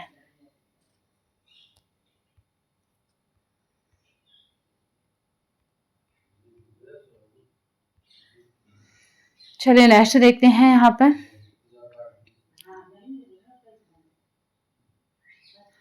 यहाँ पे एक औपचारिक बफेट सर्विस में मेनू में किस क्रम में यहाँ पे डिशेज को रखा व लगाया जाता है, तो यहाँ पे जो राइट आंसर है वो क्या हो जाएगा, तो यहाँ पे देखते हैं। पहला होगा यहाँ पे स्टार्टर, दूसरा हो जाएगा मुख्य डिश, तीसरा यहाँ पे अतिरिक्त डिश, फिर उसके बाद खाद्यान्न, खाद्यान्न के बाद सलाद, और सलाद के बाद साथ रखने वाली डिश, और इसके बाद है मीठा पकवान। ठीक है, तो इस तरह से इसे सजाया जाता है। तो यहाँ पे जो ऑप्शन बनेगा वो क्या बनेगा, बी।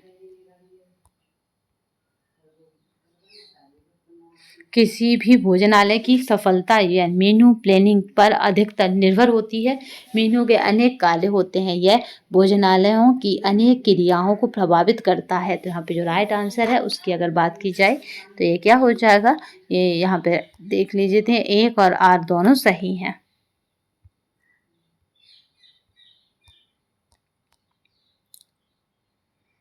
चलिए अभिलेख और भोजन सेवा संस्थानों की इकाइयाँ, तो चलिए देखते हैं। श्रृंखला थोड़ा लंबा है बट कोशिश की जा रही है कि जल्दी ही समाप्त की तरफ चले, क्योंकि एक वीडियो एक श्रृंखला में कंप्लीट करना जो टारगेट रखा वो काफ़ी लेंथी हो जाता है। अगर बात की जाए व्यंजन सूची की, तो वो क्या हो जाती है, ये भोजन कक्ष में होती है। बीजक की बात करें तो ये खरीद में होता है। अगर स्टॉक पुस्तकालय की बात की जाए तो ये भंडार में होता है। अगर यहाँ पे बात की जाए, यहाँ पे याद रखिएगा KOT की, तो ये क्या है, KOT तो ये रसोई में होता है।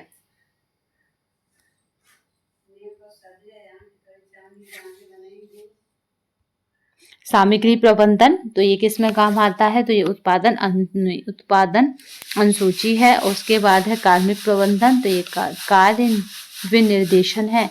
ठीक है, कार्य विनिर्देशन है। उसके बाद वित्तीय प्रबंधन, ये क्या है, रोकड़वाई है। और रोकड़वाई के बाद उपक्रम प्रबंधन, तो ये क्या है, ये इंसुलेशन है। ठीक है, इंसुलेशन है। इंसुलेशन के बाद है यहाँ पे विपणन प्रबंधन, तो ये कटौती है। ठीक है, यहाँ पे देखिए एला कार्ट टे मेनू, तो याद रखिएगा ये कहाँ है, तो ये चयनित मेनू है। ये मोस्ट इम्पोर्टेंट है आपके लिए, यानी TGT के लिए। ऐसा करेंगे इस बुक के जो मोस्ट इम्पोर्टेंट क्वेश्चन है यानी TGT के लिए, बेस ऑफ TGT के लिए, उन्हें हम निकाल कर एक जगह फिर इनका रिविजन करवा देंगे। चलिए तो यहाँ पे देख लेते हैं। आप लोग कमेंट बॉक्स में बताइए इस पूरी PDF में से मैं TGT ओनली कराती जाऊँ या ऑल कराऊँ। क्या कोई UGC का या फिर कोई असिस्टेंट प्रोफेसर का इस ग्रुप में है तो ज़रूर कमेंट बॉक्स करके बताइए। देन चलिए यहाँ पर देखते हैं। भोजन सेवाएं इकाइयों के लिए एक भौतिक प्रयोज्यता की आयोजना में लिए जाने वाले कदमों का सही अनुक्रम व्यवस्थित कीजिए। तो यहाँ पे जो राइट आंसर हो जाएगा वो क्या है, पहला क्या हो जाएगा, तो वो हो जाएगा आयोजन। यहाँ पे आयोजन टीम, फिर है सूची विश्लेषण, फिर है यहाँ पे वस्तु विशेषताएं और वस्तु विशेषताएं के बाद विवरणिका और फिर बजट। तो इस तरह से यहाँ पे चलता जाएगा यही क्रम।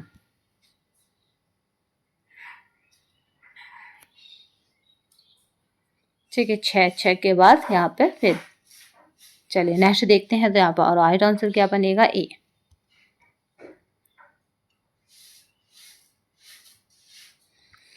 चलिए नेक्स्ट देखते हैं 117वां क्वेश्चन। और इसमें क्या है, तो अगर बात की जाए यहाँ पर प्रत्याशा सिद्धांत, तो ये प्रत्याशा सिद्धांत किसने दिया है? तो प्रत्याशा सिद्धांत टेलर ने दिया है। वैज्ञानिक प्रबंधन, तो ये क्या है? तो ये वैज्ञानिक प्रबंधन की बात की जाएगी। ठीक है, वैज्ञानिक प्रबंधन, तो ये किसका है? तो ये यहाँ पे भंडार में उत्पादों की ठीक ठीक मात्रा है। फिर है टेबल डे हॉट मेन्यू, तो टेबल डे हॉट मेन्यू क्या है? तो ये निर्धारित मेन्यू है। और उसके बाद रिकॉर्ड की बात की जाए तो ये है बगल की मेज पर रखा छोटा हीटर, रिकॉर्ड की बात की जाएगी।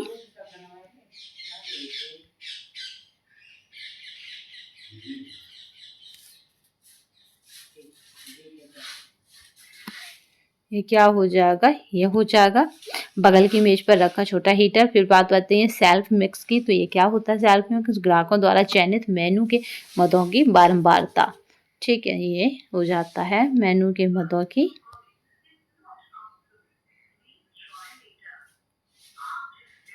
ये है बारंबारता। चलिए नेक्स्ट देखते हैं।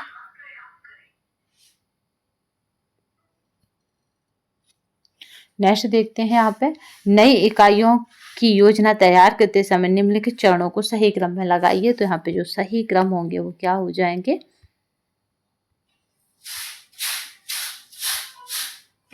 यहाँ पे प्रारंभिक अध्ययन हो जाएगा, एक विवरणिका तैयार करना, एक योजना दल का गठन करना, व्यंजन विश्लेषण है, वस्तु शिल्पीय आकृतियां हैं और विकल्प तैयार करना है। चलिए इसे छोड़ देते हैं,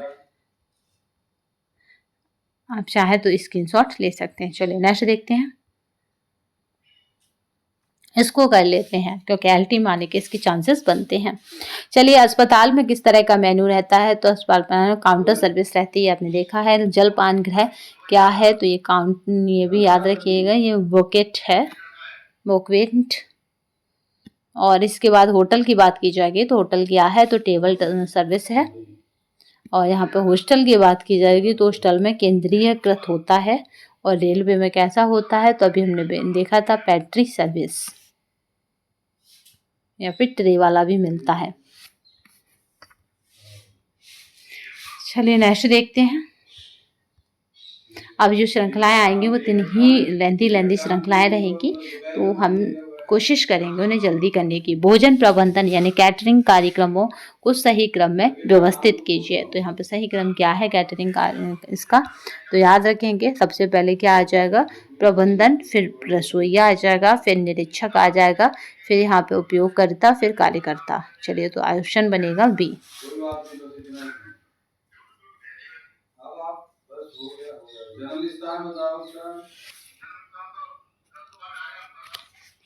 चलिए नेक्स्ट देखते हैं। यहाँ पे भोजन यानी मील नियोजन निम्नांकित के लिए महत्वपूर्ण है। तो यहाँ पे जो आप बताएंगे वो क्या हो जाएगा, किसके लिए वो महत्वपूर्ण है? तो यहाँ पे देखते हैं, वो है खाद्य बजट नियोजन के लिए, फिर है यहाँ पे पोषणीय पर्याप्तता के लिए, फिर आहार में विविधता के लिए, और यहाँ पे फिर है संसाधनों का कुशल उपयोग के लिए। तो यहाँ पे जो राइट आंसर हो जाएगा वो हो जाएगा ए।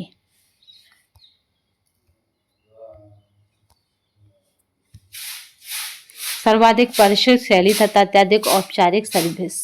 तो यहाँ पे जो राइट आंसर है वो क्या हो जाएगी? सर्विस। तो यहाँ पे आयोग की तरफ से ए और बी दोनों को माना गया, बट वेटर सर्विस और स्वयं सर्विस दोनों ही अपने आप में बेस्ट हैं।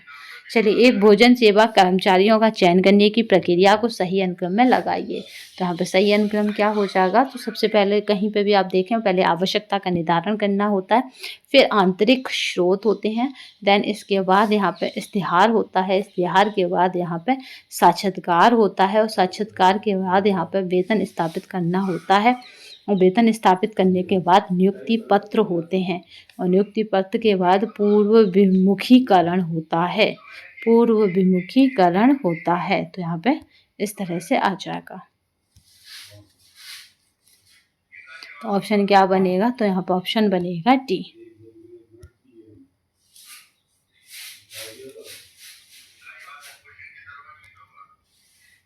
निम्न में से कौन सा मानव मिति पोषण स्तर निर्धारण की विधि नहीं है? तो यहाँ पे नहीं पूछा जा रहा है, जबकि और सभी हैं। तो कमर की परिधि, लंबाई और MUAC ये सभी हैं मानव मिति की। तो रक्तचाप जो है वो नहीं है।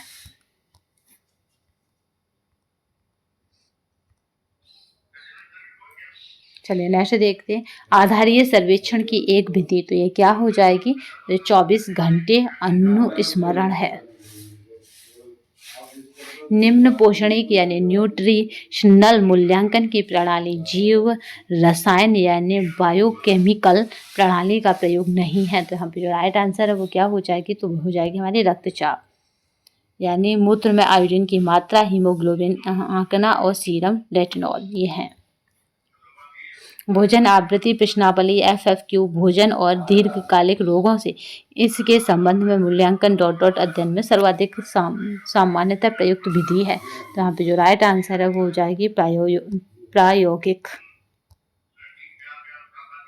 निम्नलिखित मानव मिति पोषण स्तर निर्धारण की विधि है। तो हम कौन कौन सी विधि है? तो यहाँ पे त्वचा परत की मोटाई, देन उसके बाद मध्य ऊपरी बाह की परिधि और उसके बाद कमर की परिधि। चलिए तो ये बनता है डी।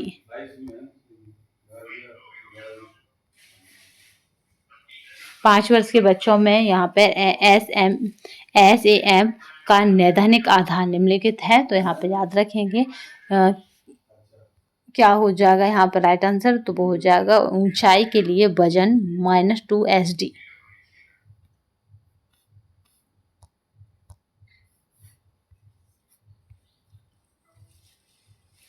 और क्या हो जाएगा? तो यहाँ पे राइट आंसर क्या हो जाएगा? A और आपका 3।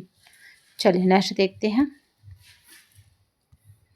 निम्नलिखित आहार सर्वेक्षण की विधि नहीं है। तो कौन सी आहार सर्वेक्षण की विधि नहीं है? ये आने के चांसेस हैं, तो याद रखेंगे ये है BMI। ये आहार सर्वेक्षण की विधि नहीं है। जबकि खाद्य पदार्थ लेने की आवृत्ति का प्रश्न पत्र, 24 घंटे अनुशीलन विधि और ये खाद्य पदार्थ व्यंजन करना ये है। चलिए नेक्स्ट देखते हैं। यहाँ पे विकासशील देशों में आहार सर्वेक्षण के लिए 24 घंटा याद रखना विधि का उपयोग ज़्यादातर किया जाता है। 24 आवर्स रिकॉल का याद रखें। जिन लोगों को शिक्षा सार कम होता है तथा प्रतिदिन आहार में फर्क नहीं होता, उनका 24 घंटा याद रखने यानी रिकॉल से सही परिणाम मिलता है। तो ये क्या है सही इसमें? तो याद रखिएगा ए सही था तथा आर सही स्पष्टीकरण है। भाई चीज़ें वही रह रही हैं तो रिकॉल करने में आसानी रहती है। चलिए तो यहाँ पे जो राइट आंसर है वो क्या हो जाएगा? यहाँ पे राइट आंसर क्या हो जाएगा? तो वो हो जाएगा हमारा सी यानी ए सही है तथा आर सही स्पष्टीकरण है। 24 घंटे अनुस्मरण विधि को क्रियान्वित करने के चरणों को सही क्रम में लगाइए। तो ये सही क्रम क्या हो जाएंगे यहाँ पे? तो यहाँ पे सही क्रमों की बात की जाएगी।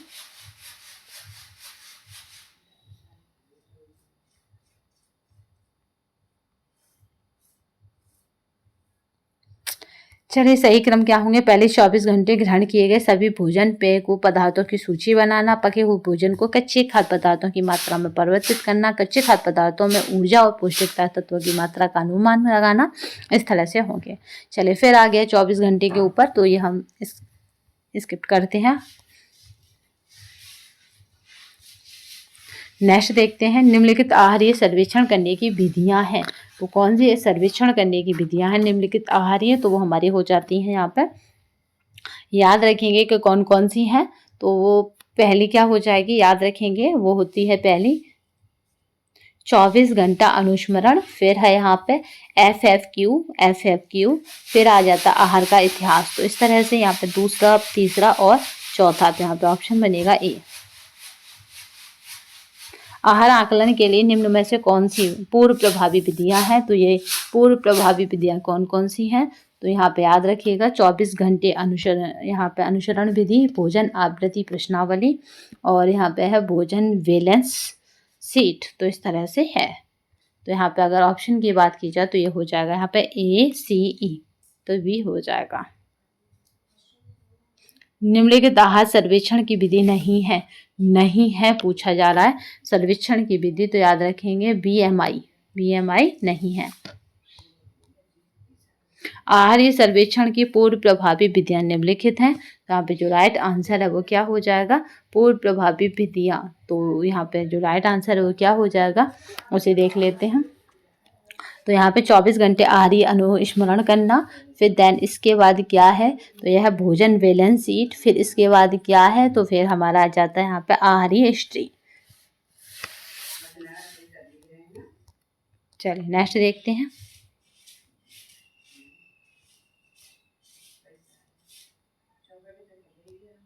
जल्दी हम आपको रेशम, कपास, ऊन और सिल्क इस तरह के जो बचे हमारे चैप्टर उन्हें जल्दी ही खत्म करेंगे, जहाँ से क्वेश्चन ज़्यादा बनते हैं। आज एक ऐसा चार्ट दिखाएंगे जहाँ से आपको ये देखना है कि मेरा इवैल्यूएशन कहाँ चल रहा है, मेरी तैयारी कहाँ चल रही है, उस चार्ट में कहाँ से क्वेश्चन सबसे ज़्यादा पूछे गए अब तक। खास सर्वेक्षण के लिए 24 घंटे डाइट रिकॉल पद्धति सबसे ज़्यादा यथार्थ है। 24 घंटे डाइट रिकॉल पद्धति से खाद्यान्न की बर्बादी को नापा जाता है। तो इस तरह का जो क्वेश्चन है वो यूजीसी का ही होगा, तो आप समझ जाइए कि ये यूजीसी का क्वेश्चन है। तो यहाँ पे ए और आर दोनों मिथ्या है। इस तरह का कहीं ऐसा कुछ नहीं होता कि आप किसी भी चीज़ को नाप सकें कि क्या है, वो भी खाने के। पोषण स्तर के निर्धारण के लिए निम्न मानव मिति तरीके हैं। तो मानव मिति तरीके कौन से हैं पोषण के लिए, तो पहला होता है हमारा MUAC, फिर उसको होता है वेस्ट हिप रेशो के बाद है बॉडी मास इंडेक्स ये काफ़ी इंपॉर्टेंट होती है। फिर है यहाँ पे देखिए सर्विस की सर्वाधिक परिष्कृत तथा अत्यधिक औपचारिक शैली है, तो कौन सी है, तो स्वयं सर्विस। ये कब आया है, तो ये MP के PhD एंट्रेंस एग्जाम में पूछा गया है। तो आज के सेशन में बस इतना ही, नए सेशन में फिर मिलेंगे, तब तक के लिए धन्यवाद। वंदे मातरम, जय हिंद। अगर आपने हमारे सेशन को अब तक सब्सक्राइब नहीं किया है, यानी अब तक लाइक नहीं किया है सेशन को, चैनल को अब तक सब्सक्राइब नहीं किया है और इस तरह के PDFs से जुड़ना चाहते हैं, इस तरह के क्वेश्चनों से जुड़ना चाहते हैं, तो हमारे चैनल को सब्सक्राइब कर दीजिएगा, शेयर कर दीजिएगा तथा लाइक कर जरूर करिएगा। कमेंट बॉक्स में बताइएगा कि सेशन कैसा लगा। आज हम आपको चार्ट दिखाएंगे जहाँ से निश्चित होता है कि कितने क्वेश्चन कहाँ से आने, हमारे किस यूनिट की तैयारी है। तो आज के सेशन में बस इतना ही, नए सेशन में फिर मिलेंगे, तब तक के लिए धन्यवाद। वंदे मातरम, जय हिंद। ये पूरा PDF 800+ पेजों का आपको हमारे टेलीग्राम पे मिल जाएगा। तो आपने अगर टेलीग्राम को ज्वाइन नहीं किया है तो कर लीजिएगा, काफ़ी इंपॉर्टेंट होने वाला है। तो आज के सेशन में बस इतना ही, नए सेशन में फिर मिलेंगे, तब तक के लिए धन्यवाद।